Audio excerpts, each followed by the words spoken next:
하나님 말씀 보도록 하겠습니다. 느헤미야 8장 1절로 9절까지 말씀 보겠습니다.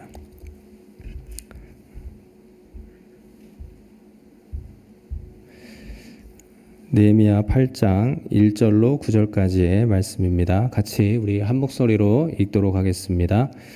이스라엘 자손이 자기들의 성읍에 거주하였더니 일곱째 달에 이르러 모든 백성이 일제히 수문 앞 광장에 모여 학사 에스라에게 여호와께서 이스라엘에게 명령하신 모세의 율법책을 가져오기를 청하매 일곱째 달 초하루에 제사장 에스라가 율법책을 가지고 회중 앞 곧 남자나 여자나 알아들을 만한 모든 사람 앞에 이르러 수문 앞 광장에서 새벽부터 정오까지 남자나 여자나 알아들을 만한 모든 사람 앞에서 읽음에 무 백성이 그 율법책에 귀를 기울였는데 그때 학사 에스라가 특별히 지은 나무 강단에 서고 그의 곁 오른쪽에 선자는 마띠랴와 스마와 아나야와 우리야와 힐기야와 마아세야요 그의 왼쪽에 선자는 부다야와 미사엘과 말기야와 하숨과 하스바따나와 스가랴와 무술람이라.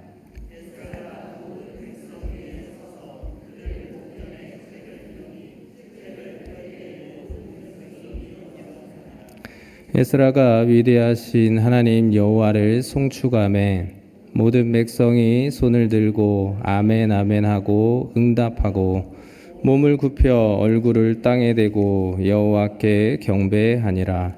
예수아와 바디와 세레바와 야민과 악국과 사부대와 호디아와 마아세야와 그리다와 아사랴와 요사박과 하난과 블라야와 레위 사람들은 백성이 제자리에 서 있는 동안 그들에게 율법을 깨닫게 하였는데 하나님의 율법책을 낭독하고 그 뜻을 해석하여 백성에게 그 낭독하는 것을 다 깨닫게 하니 백성이 율법의 말씀을 듣고 다 우는지라.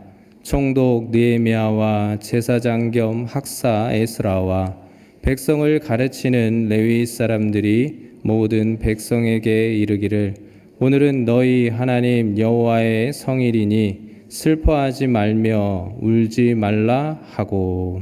아멘.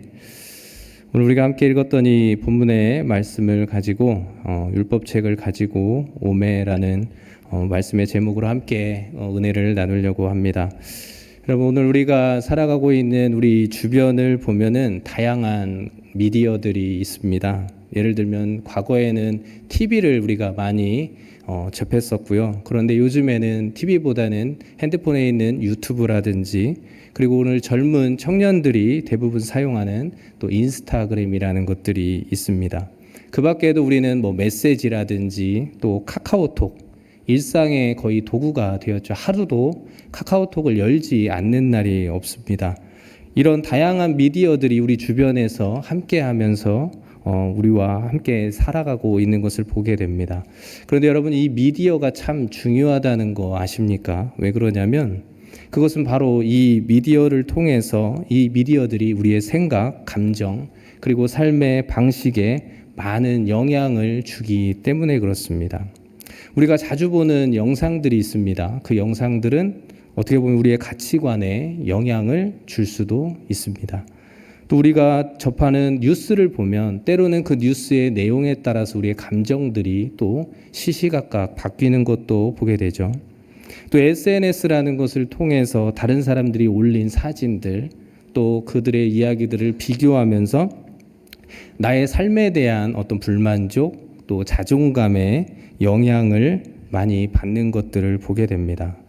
그러므로 우리는 이 삶에서 우리에게 많은 소리들이 우리를 향해서 오고 많은 자극들이 우리에게 찾아오는데 이럴 때 어떤 것이 나의 삶을 형성하는데 형성하게 할지를 우리는 선택하는 것이 정말 중요하다는 것입니다. 무엇이 나의 삶을 풍요롭게 하고 또 내 영혼을 살리며 하나님의 뜻을 이루는 선택인가를 우리는 생각하면서 그 다양한 것들을 우리는 취해야 한다는 것이죠. 그런 면에서 오늘 본문에 등장하는 이스라엘 자손들의 모습을 보면 참 우리에게 본이 된다고 할 수 있을 것 같습니다. 우리에게 참 많은 도전들을 주는 것을 보게 되는데요.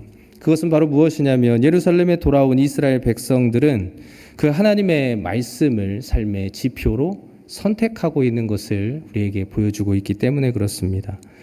이스라엘 자손들은 예루살렘에 돌아와서 성벽을 완공했습니다. 그리고 그 완공하고 난 뒤에 이스라엘 자손들은 에스라를 통해서 율법책을 요청하는 것을 오늘 본문은 볼 수 있습니다. 이것은 무엇을 말하냐면 그들이 말씀을 전심으로 사모했고 그 말씀에 대한 전심이 그들의 삶의 변화를 경험시켜 주었다는 것을 여러분 보게 되는 것입니다. 오늘 이스라엘 자손들이 우리에게 보여줬던 이 본 그리고 이 도전을 우리도 마음에 품고 그 말씀을 삶의 지표로 선택해서 우리의 삶의 변화를 경험하는 그런 은혜가 있었으면 좋겠습니다. 오늘 본문은 이스라엘 공동체가 이제 성벽 재건을 마치고 영적 재건을 시작하고 있는 장면을 우리에게 보여주고 있죠. 유다 백성들은 이 성벽 재건을 만족한 것에 대해 성벽 재건한 것에 대해서 만족하지 않습니다. 이제 힘겹게 어려운 과업들을 이루었으니 이제 우리는 할 것을 다 했다. 이제는 우리는 좀 쉬자. 그런 것이 아니라 성벽 재건을 마치고 얼마 되지 않아서 계산해 보면 일주일 정도밖에 되지 않는데 일주일 뒤에 바로 말씀을 향해서 나아가는 그들의 모습을 우리는 확인할 수 있는 것입니다. 오늘 1절을 보시면 성벽 공사가 끝나고 난 뒤에 이스라엘 자손의 모습을 우리에게 묘사하고 있습니다. 여러분 어떻게 그들의 하고 있다고 우리에게 성경이 말하고 있습니까? 바로 모든 백성이 한자리에 모여서 지금 말씀 들을 준비를 하고 있다는 것을 성경은 우리에게 보여주고 있습니다. 오늘 본문 1절 우리 한번 같이 읽어볼까요? 읽겠습니다. 이스라엘 자손이 자기들의 성읍에 거주하였더니 일곱째 달에 이르러 모든 백성이 일제히 수문 앞 광장에 모여 학사 에스라에게 여호와께서 이스라엘에게 명령하신 모세의 율법책을 가져오기를 청하매.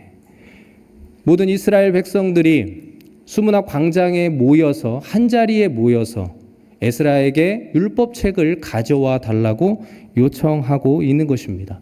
여러분 율법책을 가져와 달라고 요청한 것은 무엇을 의미하겠습니까? 그 말씀을 우리로 하여금 읽어서 듣게 해달라는 것입니다. 그리고 그 말씀을 듣고 그 들려준 말씀대로 우리가 살겠노라고 결심하고 다짐하고 있다는 것을 우리에게 가르쳐주고 있는 것입니다. 그럼 우리는 한 가지 여러분 물음을 던져볼 수 있죠. 그럼 이스라엘 백성들이 왜 갑작스럽게 말씀에 이렇게 관심을 갖게 됐냐는 것입니다.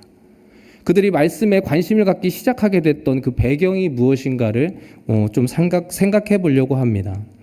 첫 번째는 그들 안에 있는 이 절기가 그들로 하여금 이 말씀에 관심을 갖게 했다고 볼 수 있습니다.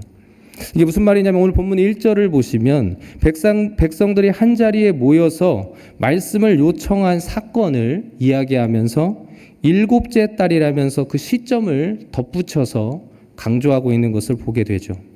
2절에서는 그 시점이 일곱째 달 초하루라고 말하면서 정확한 날짜를 가르쳐주고 있는 것을 보게 됩니다. 이스라엘 백성들에게 일곱째 달은 정말 중요한 달입니다. 왜냐하면 그 일곱 번째 달에는 세 가지 큰 절기가 들어있기 때문에 그렇습니다. 첫 번째로 7월 1일 날은 나팔절입니다. 그리고 7월 10일 날은 대속죄일이고 7월 15일 날은 초막절입니다. 이 모든 절기들을 통해서 회개가 시작되고 죄의 용서를 받고 광야에서 하나님께서 보호하시고 돌봐주셨던 것들을 기념하는 하나님의 은혜를 다시금 생각하게 하는 그 절기가 일곱 번째 달에 여러분 몰려 있다는 것입니다. 그러니까 일곱째 달이라는 말을 덧붙인 것은 이 절기를 통해서 이 이스라엘 백성들이 회개와 말씀 그리고 예배를 향한 그들의 마음이 동하고 열려졌다는 것을 우리에게 보여주고 있는 것입니다. 또 두 번째로는 그들이 이 말씀에 관심을 갖게 됐던 이유가 무엇인가 생각해 보면 그것은 아마도 에스라의 끈질긴 말씀 교육의 결과가 아닐까 생각해 볼 수 있습니다. 여러분, 에스라는 예루살렘에 도착해서 13년 동안이라는 시간 동안 꾸준하게 말씀을 가르쳤습니다. 에스라 7장 10절에 보면 예루살렘에 도착한 에스라가 자신의 삶을 어떻게 살았는지 그의 헌신을 묘사하는 말씀이 있습니다. 우리 한번 같이 읽어볼까요? 읽겠습니다. 에스라가 여호와의 율법을 연구하여 준행하며 율례와 규례를 이스라엘에게 가르치기로 결심하였더라.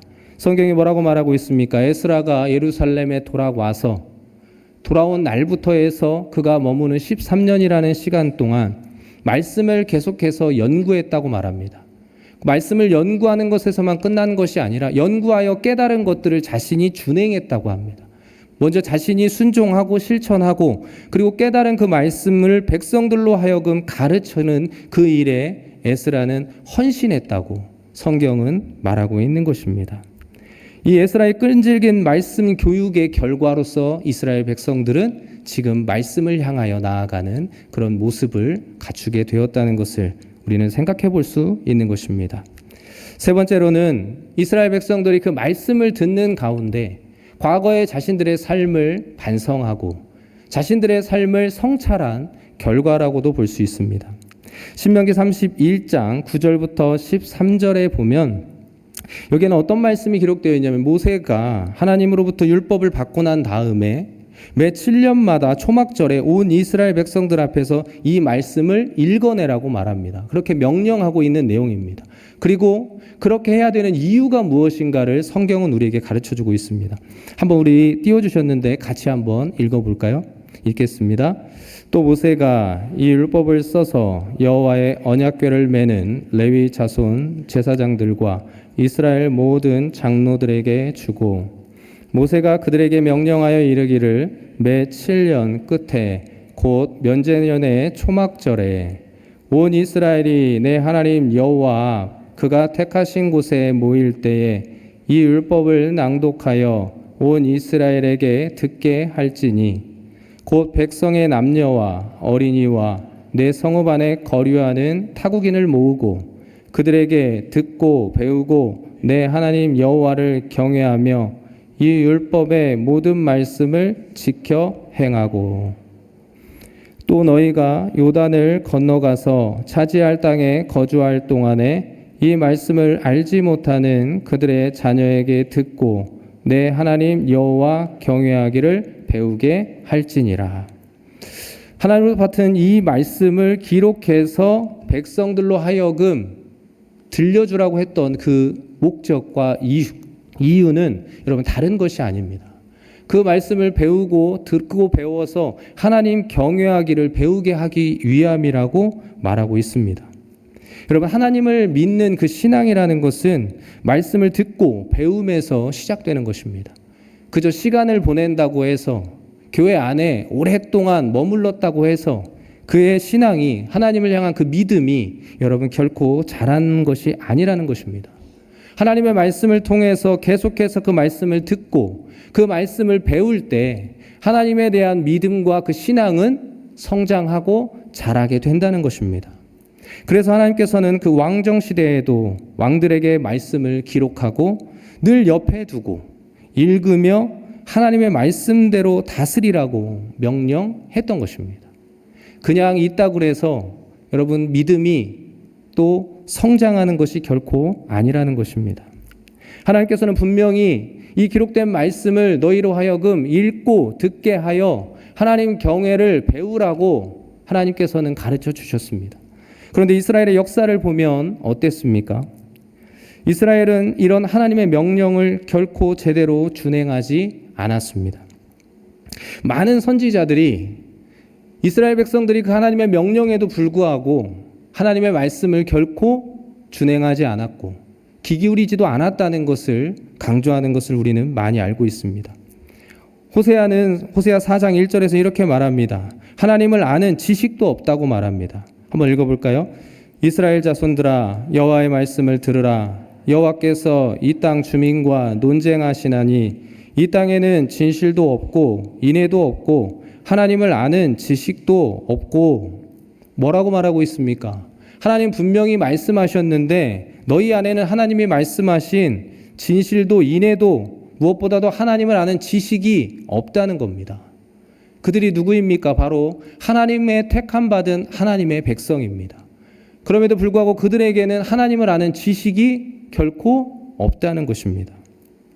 이사야 선지자도 그렇게 말하죠. 그들은 하나님의 백성이라는 사실도 잊었다고 말하고 있습니다. 요시야 시대 때는 어떻습니까? 하나님의 말씀이 성전에 방치되었다가 청소하다가 발견이 됩니다. 그런 일도 있었습니다. 이렇게 하나님의 말씀을 멀리하고 하나님을 알지 못하게 된 이스라엘에게 하나님은 어떻게 하셨습니까? 그들을 심판하셨죠. 그리고 결국 그들은 이방의 포로로 끌려가게 되었습니다. 그런데 하나님은 그들을 계속해서 그대로 두지 않으시죠. 그 포로의 기간을 통하여 그들 안에 있는 죄악들을 깨끗하게 정화하시고 그들을 다시금 예루살렘으로 돌아오게 하셔서 성전과 성벽을 완성하면서 이스라엘의 공동체를 회복시켜 주시는 것을 우리는 보게 되는 것입니다. 이스라엘 백성들은 이 말씀을 듣는 과정 속에 우리의 과거, 우리 조상들이 어떻게 살았구나. 하나님 앞에 어떤 모습이었구나. 그럼에도 불구하고 하나님은 우리에게 어떻게 행해 주셨구나. 죄악된 우리를 향해서 하나님은 영원히 멸망시키지 않으시고 사랑과 긍휼 가운데 우리를 다시 돌아오게 하셔서 우리를 하나님의 택한 공동체로 회복시켜 주셨다는 것을 여러분 그들은 깨달았기에 오늘 에스라를 통하여 그 율법책을 요청하고 있는 것입니다. 그러니까 성벽 재건이 여러분 결코 끝이 아니라는 거예요.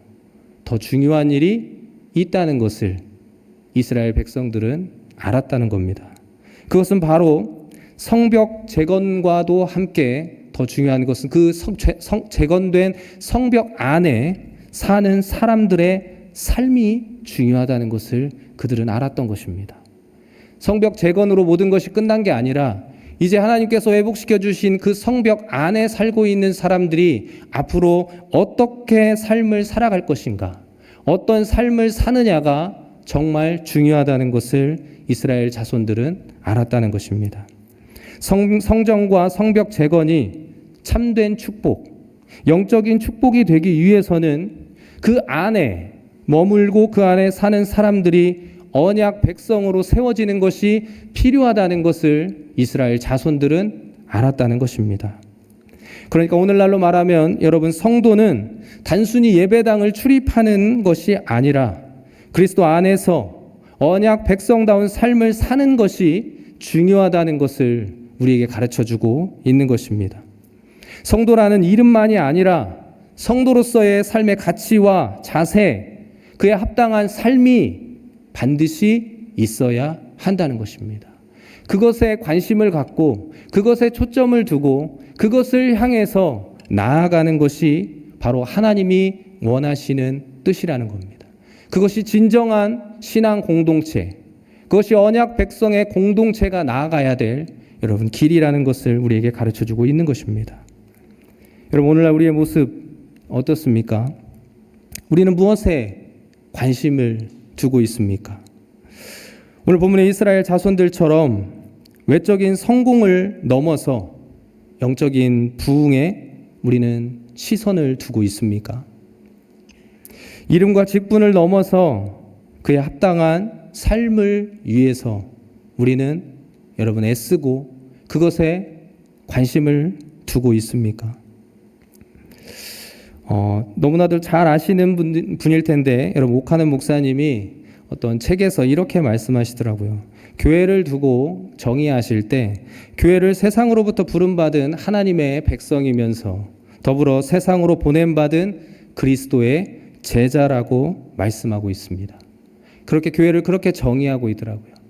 하나님께서 우리를 구원하신 이유는 단순히 천국 가게 하기 위함이 아니라 정말 예수님처럼 살기를, 그리고 예수님을 닮는 데 목적을 두고 살아가게 하기 위해서 우리를 구원하셨다고 여러분 그렇게 말하고 있었습니다. 여러분, 우리가 관심을 두고 우리가 나아갈 바는 다른 것이 아닙니다.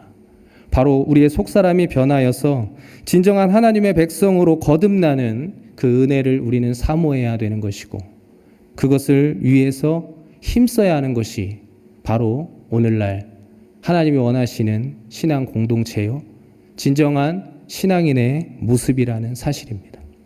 부디 여러분, 건물을 넘어서, 성도라는 이름을 넘어서, 직분을 넘어서 그 안에 머무는 사람들의 삶, 그 안에 머무는 자로서 어떠한 모습이어야 되는지, 여러분 그것에 관심을 갖고 살아가는 저와 여러분 될 수 있기를 예수님의 이름으로 간절히 축원합니다. 여러분, 에스라는 율법책을 가지고 왔습니다. 백성들의 요청대로 율법책을 가지고 왔고, 그리고 새벽부터 정오까지 그 율법책에 기록된 내용들을 낭독하기 시작합니다. 백성들은 어떻게 했습니까? 에스라가 읽어주는 율법에 귀를 기울였다고 오늘 본문 3절은 말씀하고 있습니다. 새벽부터 정오까지 긴 시간 동안 흩어지지 않고 이스라엘 자손들은 귀를 기울여 낭독되는 말씀을 들었다고 말하고 있습니다. 제가 금요기도회 때도 한번 설명을 드린 것 같은데, 새벽부터 정오라는 것은 여러분 6시간 정도를 말합니다. 3시간 말씀 듣고 3시간 기도했다는 겁니다. 오늘날 우리 주변에서는 보기 드문 그런 광경이죠. 과거에 저도 어렸을 때 엄마 따라서 기도원 가거나 부흥 집회 갔다가 볼만한 봄직한 그런 광경인 것 같습니다.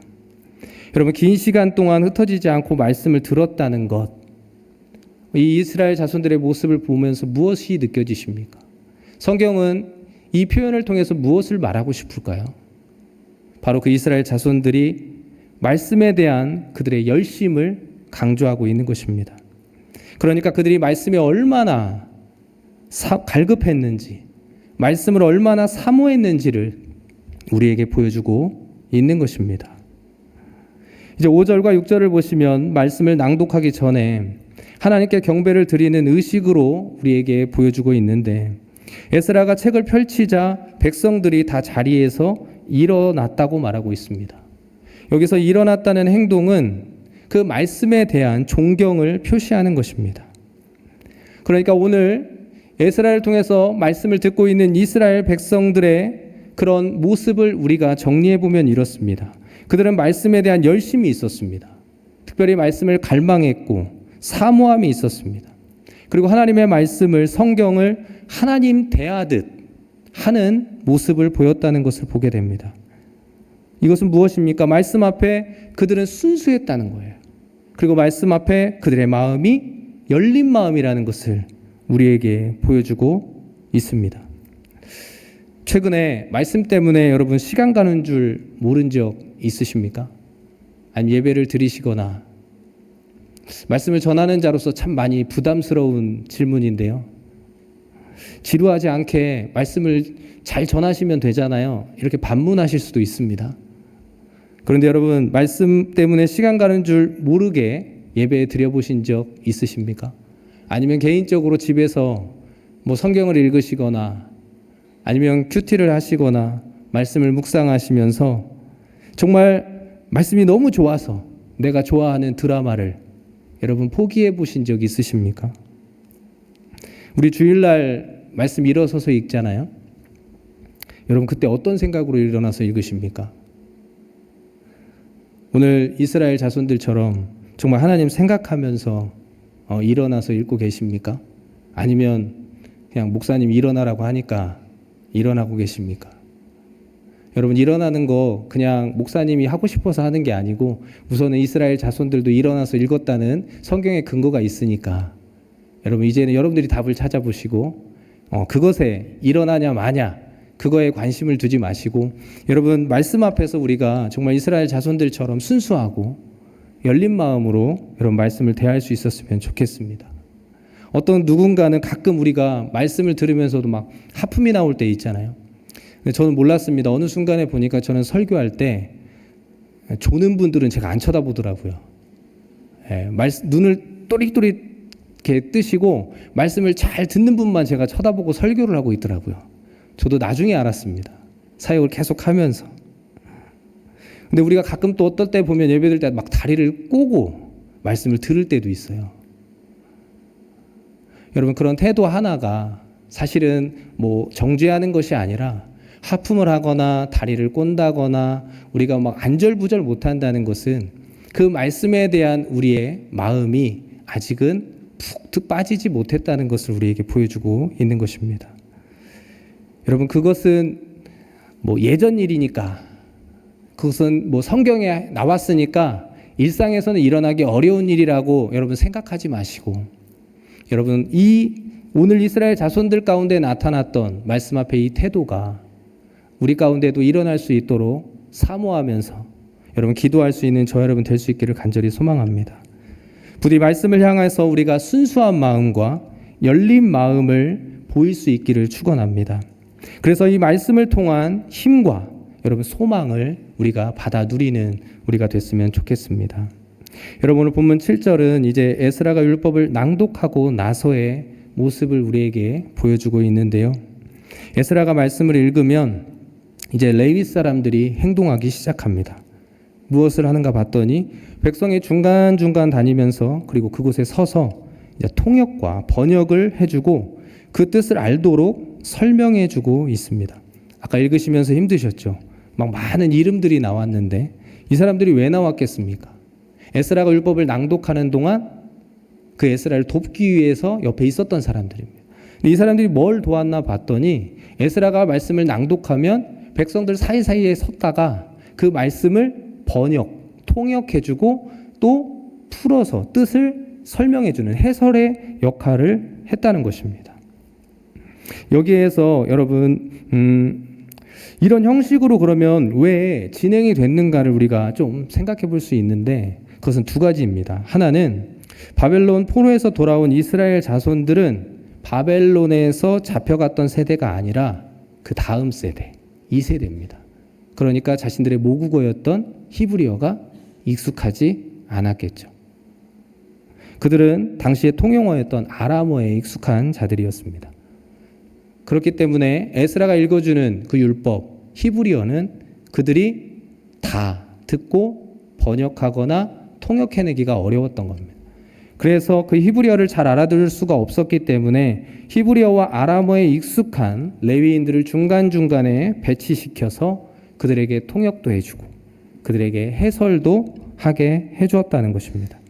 백성들이 이 말씀이 무엇을 의미하는지 그리고 이 말씀을 통해서 어떻게 행해야 되는지를 깨닫게 하는 그 역할을 지금 레위인들이 해주고 있다는 것입니다.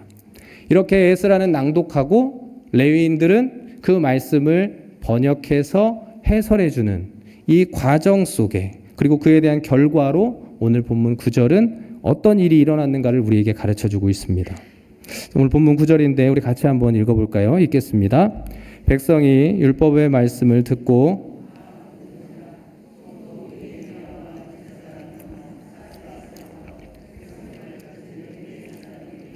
모든 백성에게 이르기를 오늘은 너희 하나님 여호와의 성일이니 슬퍼하지 말며 울지 말라 하고. 이스라엘 백성들에게 어떤 일이 일어났다고 말합니까? 통곡했다고 성경은 말하고 있습니다. 본문은 왜 울었는지 그 이유에 대한 설명이 나오지 않죠. 하지만 굳이 이유를 말하지 않아도 우리는 추측해 볼 수 있습니다. 말씀을 들었을 때 그 말씀을 풀어서 설명을 듣고 났을 때 감동이 있었기 때문에 그렇습니다. 우리가 언제 울죠? 기뻐서도 울지만 슬퍼서도 울지만 감동이 있을 때도 우리는 웁니다. 그리고 깨달음이 있을 때도 우리는 우는 일이 있죠. 이스라엘 백성들에게는 이 말씀을 통해서 그 의미를 들었을 때 감동이 있고 깨달음이 있었습니다. 어떤 감동과 깨달음이 있었을까요? 하나님 앞에 내가 어떤 모습이었고 내가 어떠한 잘못을 저질렀는지 나는 아는데 하나님은 그런 나에게 큰 구원과 사랑을 베풀어 주셨다는 것을 그들은 깨달은 것입니다. 하나님의 사랑과 공의를 그들은 알게 된 거예요. 그래서 이런 감동과 깨달음 때문에 그들은 통곡하지 않을 수 없었던 것입니다. 여러분, 말씀은 이렇게 힘이 있고 능력이 있습니다. 그래서 우리도 보면 신약의 바울은 이 젊은 목회자인 디모데에게 권면할 때 특별히 말씀을 붙잡으라고 권면하는 것을 보게 됩니다. 디모데후서 2장 15절에서 바울은 디모데에게 너는 진리의 말씀을 올바르게 가르치는 일꾼이 되어 하나님께 인정받는 자가 되라고 권면하는 것을 보게 됩니다. 하나님께 인정받는 일꾼이 되는데 다른 것이 아니라 진리의 말씀을 올바르게 가르침으로 인정받는 자가 되라고 말합니다. 말씀을 맡은 자로서 말씀을 올바르게 가르치고 전해서 하나님께 인정받는 자가 되라고 가르치고 있는 것을 보게 됩니다. 이어서 뒤에서도 우리가 잘 아는 것처럼 성경을 주신 이유도 설명하는 것을 보게 되죠. 모든 성경은 하나님의 감동으로 된 것으로 교훈과 책망과 바르게 함과 의로 교육하기에 유익하니 이는 하나님의 사람으로 온전하게 하며 모든 선한 일을 행할 능력을 갖추게 하려 함이라는 것입니다.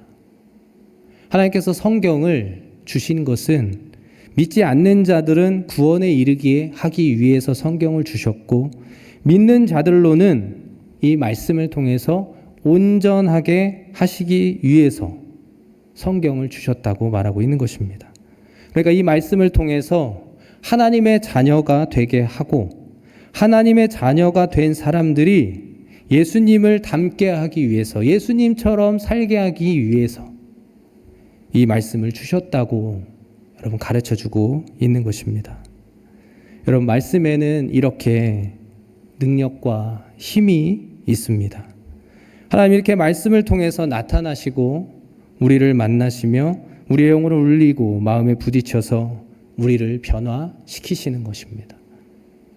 나의 어떤 의지와 나의 노력, 누군가의 그럴싸한 경험을 통한 교훈이 아니라 하나님의 말씀을 통해서 여러분 변화가 일어난다는 것입니다. 그러므로 우리는 말씀을 중심에 두어야 하는 것입니다. 그리고 교회 공동체, 신앙 공동체는 말씀을 동력 삼아서 날마다 나아가고 세워져야 한다는 것입니다. 부디 저와 여러분의 신앙의 여정이 앞으로의 시간이 정말 말씀의 중심을 두는 저와 여러분 될 수 있기를 간절히 소망합니다. 그리고 우리 오늘의 공동체가 주님 오시는 그날까지 말씀의 터 위에 정말 말씀을 동력 삼고 어떠한 일들을 계획하고 어떠한 일들을 진행할 때 성경은 이 일들을 어떻게 말하고 이 일들을 행함에 있어 무엇에 가치를 두고 그 일을 행함에 무엇을 주의해야 하는지 그것들을 확인하고 말씀을 통해서 그 일들을 해나가는 저 여러분 될 수 있기를 간절히 소망합니다. 이제 오늘 뒷부분을 보면 통곡하는 백성들을 느헤미야와 에스라와 레위인들은 그들을 진정시키는 것을 보게 됩니다. 어떻게 진정시킵니까? 오늘은 여호와의 성일이니 슬퍼하지 말라는 겁니다. 울지도 말라면서 타이르고 있는 것을 보게 됩니다. 여호와의 거룩한 날이니까 슬퍼하지 말고 오히려 축제를 벌이라고 제안하고 있습니다. 왜냐하면 여호와 하나님이 우리의 힘이시기 때문에 여호와로 인해 기뻐해야 한다는 것입니다. 여러분, 느헤미야가 말하는 하나님이 우리의 힘이고 하나님이 우리의 힘이시기 때문에 우리는 하나님으로 인해서 기뻐해야 된다. 이게 무슨 의미일까요, 여러분? 이것은 바로 하나님께서 너희들의 죄를 바벨론의 포로 기간을 통하여 정화시키셨고 그리고 이제는 용서하시고 너희를 새로운 백성으로 거듭나게 해주셨으니 이제는 기뻐하라는 것입니다.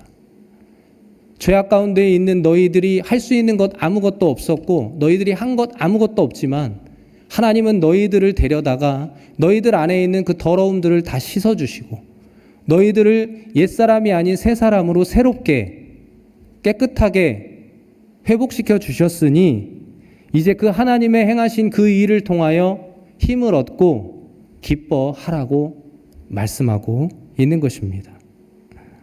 바벨론에서 구원해 주시고 지금 함께 하시는 하나님을 기뻐하면 된다는 것입니다. 과거의 잘못으로 인해서 계속해서 정죄 가운데 무너져 있지 말고 하나님이 행하신 그 구원과 그 은혜, 그 긍휼을 의지해서 다시 일어서라는 거예요. 기쁨의 자리로 나아가라는 것입니다. 아버지께서 나의 모든 연약함들을 해결해 주셨는데, 그래서 아버지가 이제 됐다고, 이제 일어나라고 하는데도 끝까지 아니라고 하고 있으면 그 아버지, 부모의 마음은 여러분 얼마나 답답하겠습니까? 이제 하나님께서 모든 문제들을 다 해결했으니 이제는 그 자리 가운데 나아가 하나님이 주시고 예비하신 기쁨을 누리고 나누라는 것입니다. 여러분, 예배는 바로 그것입니다. 죄인된 우리들이 예배 가운데 나와서 하나님이 보내주신 예수 그리스도를 의지하여, 보혈의 피를 의지하여 하나님 앞에 담대히 나아가서 하나님 주시는 그 회복과 은혜를 다시금 누리는 것이 여러분 예배인 것입니다. 신앙 공동체의, 참된 신앙 공동체의 모습은 바로 이 죄인된 모습에서 더 머물지 않고 나아가 하나님이 우리에게 허락하신 그 기쁨을 서로 나누고 누리는 것이 참된 신앙의 공동체라는 것입니다. 그래서 저는 이 말씀을 보면서 저 여러분 안에 정말 신앙인으로서 여러분 이제는 더 이상 죄책감이 아닌 하나님이 우리 가운데 예수 그리스도로 말미암아 허락하여 주신 그 기쁨이 날마다 샘솟는 저 여러분 되기를 간절히 소망합니다. 그리고 우리 공동체가 정말 기쁨의 공동체로 날마다 서로 좋은 것을 나누고 함께하면서 그 기쁨이 넘치는 예배가 드려지는 우리 공동체가 될 수 있기를 간절히 소망합니다. 여러분, 우리는 날마다 선택해야 됩니다. 우리의 삶을 형성케 하는 것들을 선택해야 됩니다. 정말 외적인 것들에만 관심을 갖고 그것으로 만족하고 거기에 머물 것인지, 아니면 그것을 넘어서서 하나님 우리에게 진정 주시고자 하는 참된 축복, 영적인 부흥, 그것을 향해서 나아가야 한다는 것입니다. 그것들을 이룰 수 있는 길은, 참된 영적인 부흥, 참된 축복은 바로 말씀이 중심이 될 때, 말씀이 동력이 될 때 그 일들은 온전히 이루어진다고 성경은 우리에게 가르쳐주고 있는 것입니다. 저 여러분의 신앙이 어떠한 시간의 흐름, 어떤 직분, 경험이 아니라 말씀이 중심이 되는 여러분 신앙과 신앙인이 될 수 있었으면 좋겠습니다. 또한 우리 공동체가 모든 일을 행함에 있어서 정말 우리 공동체의 동력이 진리의 말씀이 될 수 있기를 간절히 소망합니다. 그래서 날마다 기쁨이 회복되어지고 정말 말씀을 통해 기쁨이 회복되는 공동체가 될 수 있기를 주님의 이름으로 간절히 축원합니다.